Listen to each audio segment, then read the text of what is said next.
Brian here with the West Automotive Group. Today we're talking about finding a quality repair facility when you need one. A lot of times folks move in from out of town, they don't know where to go. So what we do recommend is try to find a quality facility before you need one. So visit a couple of them. The best way to start with is AAA. All of our facilities at the West Automotive Group are AAA approved for one simple reason. AAA is kind of the mark of excellence when it comes to the automotive field as far as that goes. AAA does a lot of monitoring and CSI for us, making sure that facilities that are AAA approved stay in high quality. But I still recommend that if you look up and find a facility, you can look through AAA, you can go to their website, put in your zip code, it'll tell you the AAA approved shops around.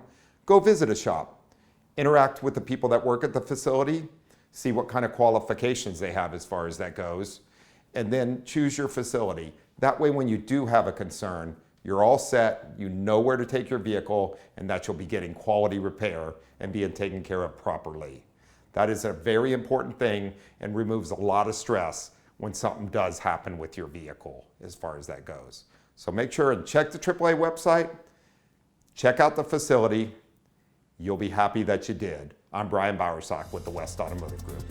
Watch for the Automan Fridays on the CW San Diego, sponsored by the West Automotive Group.